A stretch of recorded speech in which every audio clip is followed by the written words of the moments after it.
Why the rich pay less in taxes? This statement is true because it will always be the person who works for money who gets taxed in the most. এমনকি ওয়ার্ল্ডের fourth richest person Warren Buffett is paying less taxes than his secretary. Warren Buffett, যিনি হচ্ছেন ওয়ার্ল্ডের fourth richest man, তিনি তার সেক্রেটারির থেকেও কম tax pay করেন। তাহলে মানুষ এত ট্যাক্স পে করে কেন? Because of low financial knowledge, specially বাঙালিদের। অনেকে ভাবে ট্যাক্স পে করা তো ভালো, আমাদের ইকোনমি তো তবেই তো বাড়বে। তবে না, ইকোনমি গ্রো করার কারণ অন্য। এমন গুড ইকোনমি যুক্ত কান্ট্রি আছে যাদের কেউই ট্যাক্স পে করে না। বাট এই ভিডিওতে ওইসব আলোচনা করা হবে না, করতে গেলে অনেক লম্বা হয়ে যাবে। সো যে ব্যাপারটায় আলোচনা করতে এসেছি সেটাই ডিরেক্টলি চলে যাওয়া যাক। তার আগে এই ভিডিওটা ভালো লাগলে অ্যান্ড হেল্পফুল লাগলে অবশ্যই লাইক অ্যান্ড শেয়ার করে দেবেন, কারণ আমাদের মতন বাঙালিদের কাছে এই সমস্ত ফাইন্যান্সিয়াল নলেজ পৌঁছানোর জন্য। আজ আমরা এই ভিডিওতে পিপিএফ এর ব্যাপারে জানব। PPF means public provident fund.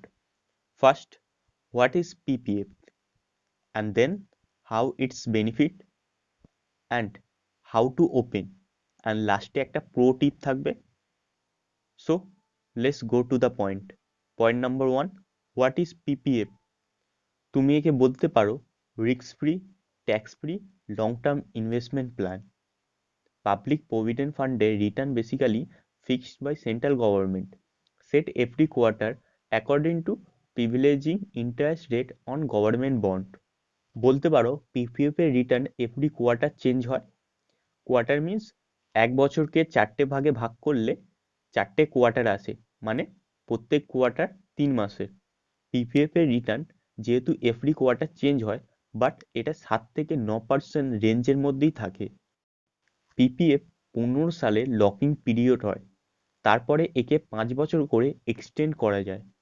5 বছর আগে এটিকে ক্লোজ করা যায় না, বাট 5 বছর পরে এটিকে প্রি ম্যাচিওর ক্লোজ হিসাবে ক্লোজ করা যায়। But serious illness and higher এডুকেশনের জন্যই শুধু। এতে কোনো এজ লিমিট নেই, যে কেউ খুলতে পারবে। বাট যদি কোনো বাচ্চার পিপিএফ অ্যাকাউন্ট খোলা হয় তাহলে সেটাকে পেরেন্টস মানে তার বাবা মা ম্যানেজ করবে। এটা শুধু ইন্ডিয়ান সিটিজেনই ওপেন করতে পারবে, বাট তুমি যদি ইন্ডিয়া থেকে বাইরে চলে যাও অ্যাকাউন্ট ক্লোজ করতে পারবে। যদি তুমি ইন্ডিয়ায় থাকা অবস্থায় পিপিএফ অ্যাকাউন্ট ওপেন করো অ্যান্ড তারপরে তুমি আদার্স কান্ট্রিতে শিফট হয়ে যাও, তাহলে তুমি অ্যাকাউন্ট ক্লোজ করতে পারবে, আদারওয়াইজ তুমি কন্টিনিউ করতে পারবে। কেউ এতে মান্থলি, কোয়ার্টারলি বা ইয়ারলি ইনস্টলমেন্ট করতে পারে। ম্যাক্সিমাম এতে তুমি 1.5 লাখ টাকা প্রতি বছর জমা করতে পারবে অ্যান্ড মিনিমাম 500 টাকা। এবার second point, how it benefits. যেহেতু এটা একটা risk free, tax free, long term investment plan.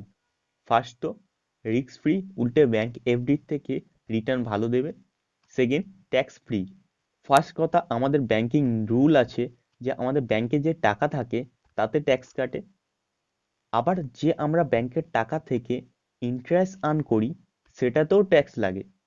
PPF totally tax free, means তুমি যে ইন্টারেস্টটা আর্ন করো পিপিএফ থেকে সেটাও ট্যাক্স ফ্রি হয়।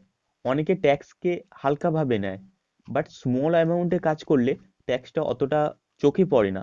বাট যখন তুমি বড় অ্যামাউন্ট লং টার্ম ইনভেস্টমেন্ট করো, ট্যাক্স যদি বসে যায় না তাহলে তোমার অ্যামাউন্টটা অনেকটা কমে যায়। তুমি 10 লাখ টাকার যদি 20% ট্যাক্স কেটে যায় না, তুমি হিসেব করে দেখবে কতটা তোমার প্রফিটকে লেস করে দেয়। But PPF totally tax free. আর পিপিএফ এর সব থেকে বড় বেনিফিট হচ্ছে কারোর ওপর যদি লিগ্যাল কেস চলে তাতে কোর্ট যদি তোমার সমস্ত কিছু অ্যাটাচ করে নিতে চায়, তোমার ঘর, জমি, ব্যাংক ব্যালেন্স, মিউচুয়াল ফান্ডে রাখা টাকা, সমস্ত সেভিংস, বাট পিপিএফ এমন একটা জিনিস যেটা কেউ অ্যাটাচ করতে পারবে না। এটা সমস্ত লিগ্যাল কেস থেকে সেফ থাকে, কারণ এটা তোমার ফিউচারের জন্য, ফিউচার প্ল্যানিং এর জন্য। But PPF account always safe any legal ইমিউনিটির থেকে। And third point, how to open. এটা তুমি পোস্ট অফিস বা অথরাইজড ব্যাংকে থেকেই এটা খুলতে পারো। শুধু প্যান কার্ড বা আধার কার্ড বা ভোটার কার্ড তোমার আইডি প্রুফ আর অ্যাড্রেস প্রুফের জন্য লাগে, অ্যান্ড তোমার ফটো লাগবে, সঙ্গে একটা ফর্ম ফিল আপ করতে হয়, ব্যাস। তাহলেই তোমার পিপিএফ অ্যাকাউন্ট ওপেন হয়ে যাবে। বা অনলাইনে গিয়ে পিপিএফ অ্যাকাউন্ট ওপেন করে নিতে পারো তোমার ব্যাংকের ওয়েবসাইটের থ্রু।